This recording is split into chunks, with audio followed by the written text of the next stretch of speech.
Good evening and welcome to Tetrakey TV. This is going to be one of those things where Rob and I could be talking to nobody, or it might not even be live. So first thing I'm going to do, high five. If you're watching, Boof. there, so if you are watching this live, please can you just put a comment somewhere that we can see that this actually is working. So I'm going to just do a test here, see if that comes on or not. But we shall see what happens. I've got one person viewing, I think. I've got one person up here. No idea. Modern technology, what a wonderful thing. So yeah, if you're that person viewing, unfortunately we can't see who it is on this system. But please just put a comment. Yeah, just tell us that it's working. It'd be very, very good to know. Rob, why are we trying to do a split interview kind of conversation? Yes, Jolene. Hi guys, can hear you. Mark can see Rob. Yes, this is working. Joe, thank you for giving us that boost of confidence. So Rob, why is tonight a special evening? Well, number one, because I have an adult apple juice. You have an adult apple juice. That's your priorities. Good to hear. And number two, because believe it or not, and I'm not too sure how we've managed this, somehow and only somehow, this is episode number 200 of Tetrakey TV for 2017. 200. Jeepers. I have no idea how we've managed it, but we've managed it. 200, and it's not even November. I know, and there've probably been 200, and over the year, I think we've had them from, well, at least probably 4 different continents, I think we've done them this year. Yep, 4 different continents. We had Brett from Australia on at one point in time. Yep, UK, Europe, America, Africa, Dubai, Asia. But I've done all right, I think. We've done all right. So 200. Wow. 200, and we have, I think I worked it out, we obviously now need to do 60. We have 48 days working, well, Monday to Fridays left. So we're going to do this, sir. We are going to do this. And we've managed this year so far to never both be away, or rarely for any length of time at the same time together. We've always had one of us that's had mobile phone access, and our next stumbling block is we're having a holiday together. That's going to be, so you're going to have a few pre-recorded ones, ladies and gents, but some pre-recorded ones. So there's 2 things that I'd really like to know. Number one is, Jolene, you're watching. What's been your highlight of these episodes of Tetrakey TV for 2017? And anybody else who watches this, what's been your highlight about this Tetrakey TV stuff that we've been doing? Please leave us a comment below and tell us what your highlight's been out of these 200. Because if we know that, we know what to do more of. And secondly, Mark, what's been your highlight? My highlight has been listening to your words of wisdom and your adult apple juice. So my highlight has been a conversation I had with a lady in the UK who'd been married for 35 years and had listened to one of our Tetrakey TV's conversation around why does your partner love you? And this lady pulled me to one side and said, do you know what we did yesterday morning? I was like, no. She said, we lay in bed and we asked each other that question that you posed the night before on Tetrakey TV. And we had one of the best conversations we've had in years, and it had reminded us exactly why we were together after 35 years. So that was my highlight so far, is knowing that you've touched and positively impacted one person's life. Makes all these worthwhile when you get that feedback that you've made a difference to somebody's life, someone's marriage. That makes it all worthwhile. Cool. And you? Two. One is an email that I'll share. I just need to edit out the person's name. Mark, you read the other day. Got sent to me. That email there, which came completely out of the blue, thanking us for what we've done, was a real highlight. And I had a surprise as well when I was in America in September, when I found out that somebody in my network who's got a very, very high up job in Amazon watches all of our Facebook Live Tetrakey TV episodes. And considering what this guy's job is and how busy he is, I was gobsmacked that he took the time to watch what we talk about. Absolutely gobsmacked. Yeah, I can't say anything more about who this guy is because that's unfair to him. But he's got a big job. Yeah, it's very cool. I think that's the bit that, because sometimes it's I wouldn't say lonely, but speaking to a phone or a laptop like we're doing tonight is I reckon if aliens were looking at us now, they were going, who are these mad people talking into a screen? So yeah, to get that kind of feedback and know that you're making a difference is something that's quite cool. Very lucky, very lucky. I've really enjoyed the year's 200 episodes of pouring things in our head out towards people into the ether with no expectation for thanks or rewards, just for we're going to do it and see what happens. I've really enjoyed that, and it's allowed me a lot of thought as to what next. Does 2018 carry on with another 260? ? Do we change it? Do we get more specific or more broad? Do we? I don't know. I don't have the answers. We're meeting next week, but yeah. And it's interesting that a lot of people, if you were to start in January and say I'm going to do 260, a lot of people would have ducked out by now. Yeah. And so I'm really chuffed. I'm proud. I mean, if the only thing is at the end of the year we've done 260, we're both still talking and still getting on with each other, and we've completed 260. Like, that's a miracle and a massive achievement in and of itself, because most people wouldn't manage 3 months. The reward they'd want would be in March this year, as opposed to maybe in March in 2 years' time. Yeah.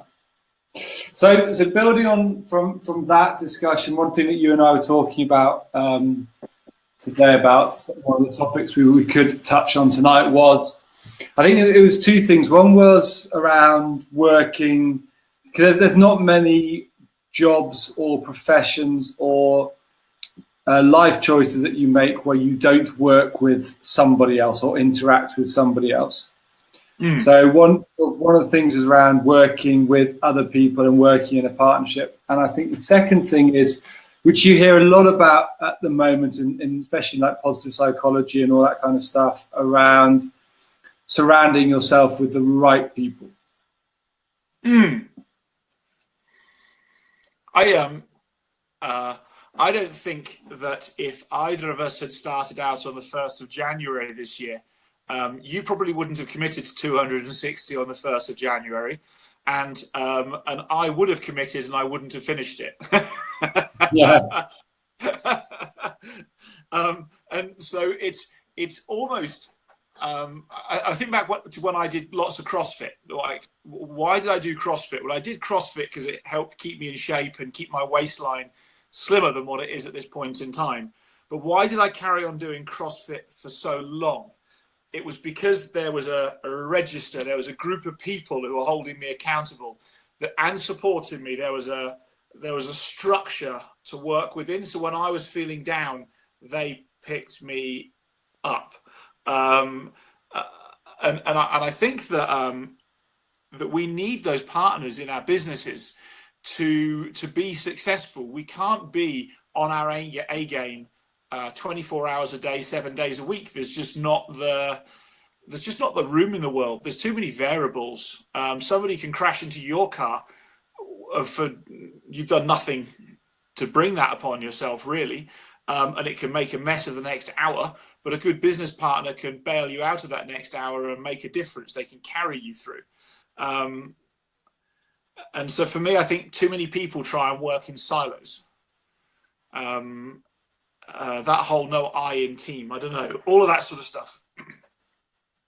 Yeah, no, it's, you think about relationships, you think about marriages and stuff. And I was listening to a podcast today.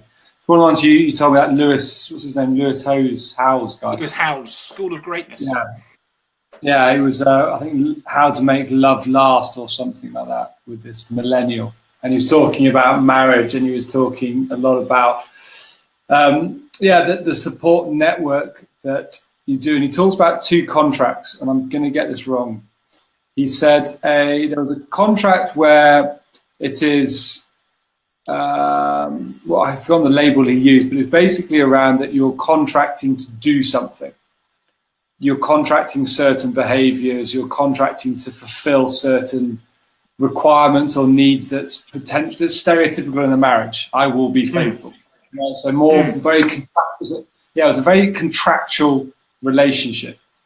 Yeah. And then the other relationship, and the other way he looked at it, was like an all-encompassing, peeling back the layers of the onion, just bearing your soul kind of relationship. And he was his view, and you don't really argue. His view was obviously if you move from a contractual relationship to a bearing your soul relationship, then the likelihood of you staying together and being there is going to be a lot greater in the future. And I think that's when you surround yourself with those kind of people. You're surrounding yourself with people who are not going to judge you if you fall over. They're going to support you to be the very best that you want to be and you can be. And when you make mistakes, because we all make mistakes, they will dust you down, put you back on your feet, and give you either a kick at the backside or a little hug, and support you on your journey again. I think it's, as you said, and you and I have worked with enough CEOs and senior leaders where when we turn around to them and we say, do you realize how lonely a job you have? They sort of go, what? It's like, what's the loneliest job in the world, being a CEO? You have no one to talk to. And I think, definitely how Tetrakey's morphing, evolving. And like you said, to reiterate your point on 200 so far, you need to surround yourself with the right people. If you're going to build a business, if you're going to build a relationship, if you're going to build a long-standing partnership, you need to build it around people that you don't always have to like, especially in business partners. You don't have to always like your business partner. You don't have to love your business partner, but you have to be able to respect them and get on with it. Well, it is like a marriage. I mean, you don't always love or like your partner. Or maybe always love, but sometimes the liking bit is a bit, there is that, there are those moments. I think that if I was to leave people with a thought, it's that what are they worried about in terms of truly finding a partner they can be open and honest with? And I seem to find that in business, people are very concerned that somebody else might steal their idea, and somebody else might not work as hard as them. It might not be 50-50. So you and I might both not put in 50 hours each this week. Like I might put in 30 and you might put in 60.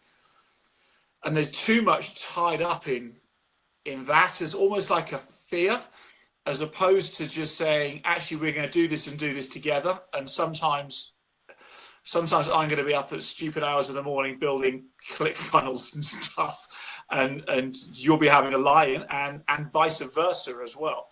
And I think people fear it too much. And I'm not too sure what drives it. Maybe it's having your heart broken at some point in time. Maybe it's a whole bunch of stuff. I don't know. But I'd encourage people to embrace it. And my experience is that people who steal your ideas rarely, in the long run, benefit from them. Yeah, because and a lot of the times building on that example is, as we started talking at the start of this Tetrakey TV, was around the little bits that we got out of these Facebook Lives, and what we both articulated was nothing monetary at all. It was something that fulfilled our inner purpose for why we have committed to Tetrakey. And if you steal something, then you're not aligning that to your purpose. You're just being driven by greed or the monetary output, where I think while we all have aspirations to earn an income that allows us to do what we want to do, I think the thing that where we're building Tetrakey on is making a difference to people's lives, and accepting at some point in the future that will allow us to fulfill our dreams as well. Yeah, well, it's. I just think people have been. There's a whole series of things that have my learnings that have cropped up in conversations from these episodes this year, and some of it is how I've become aware how people have learnt to have this unrealistic expectation of return on investment. So in the US, a lot of people they get a paycheck every 14 days. That's very, very common in the US. Even quite high up within organizations, every 14 days is the pay cycle. So 2 checks a month. And throughout most of Europe and I suppose South Africa and Australasia, it's sort of the monthly paycheck. And we've developed this thing where we do something and at the end of the 30 days, we get a lump sum. And it's interesting that if you want to be truly successful, the return on investment doesn't happen in that cycle. It happens over a much, much, much longer cycle, and but the return can be far greater if you're willing to sit with it for quite a while. And the other thing that's cropped into my head is that we've been taught often to look at the wrong part of the spreadsheet and the balance sheets when it comes to our businesses. And we've been taught to look right for the numbers, and I wonder what would happen if we just the numbers of money, and I wonder what would happen if we just looked left for the numbers of people we were serving and worked out how to increase those. I wonder what difference would happen in our world. And I'm experiencing at this point in time, and I think you are as well, Mark, that if we look left at the numbers of people and ignore the money will take care of itself in abundance. No, definitely. I think, and it's all about. I told the story about the lady who I did a workshop on a Friday, and there was about 100 people in this workshop, and at the end of the workshop a number of people came up to me and were thanking me for the messages that I was giving them. And this lady came to me on the Monday morning and said she had the best weekend she'd ever had with her 12-year-old daughter. And her 12-year-old daughter had gone to her and said, "Jeepers, mummy, you actually do smile." And for this lady, this sort of hit this lady in the ton of bricks that her daughter thought she didn't smile. And you get that feedback that it's like, "Mark, the workshop you did on Friday made my daughter see me in a completely different light and made me be a completely different and better mother for my daughter." And again, that kind of feedback and as well that conversation that person had with me is she's not just having it with me, she's going to be having it with lots of people. And it's so you've got, again, I had an interesting one this morning. I didn't actually tell you about this one. I had an interesting one this morning with a gentleman here who purchased something off us on Gumtree, and he has a challenging life, lives in a settlement here in Durban. So he had to go to his place, which obviously it's made of corrugated iron and stuff. And he's selling cigarettes, and he wanted some guidance and support on how to grow his business. And he potentially got quite a nice little business to grow. But I'm not the biggest fan of cigarettes. So you've got that moral piece of, do you want to encourage somebody to sell something that you don't want to sell, but also he's only selling it because it's a way for him to improve his life, to go on to bigger and better things. And it's those kind of interesting things and discussions and debates that happen. I think what's also really interesting in the work that we do is we expose ourselves to things that we might not, if you were thinking rationally or you were thinking on a monetaristic basis, we might turn around and go, not going to touch that with a barge pole, because where's the value in it from a financial point of view for Tetrakey? But the amount of times that we've had that, and it's led to conversations or opportunities that would never have happened unless we'd have actually said, actually, I don't really care about the money. It's not about the money that we might or might not get out of this. This is about what can we support this person, or how can we support this business? And if they can't afford it in the short term, well, and then 9 times out of 10, it comes and pays us back in the future, and whatever. And you gave that example about that guy who saw you on the side of the when you're in America. Yeah, I was talking to him yesterday morning, really early, like 5 a.m. yesterday morning, out European time or South African time, and he was honest. He said, "I can't afford you," and I said, "Well, that's interesting, because I haven't told you how much I charge." And so he already had a conception, maybe misconception, of how much it is we charge. I don't know.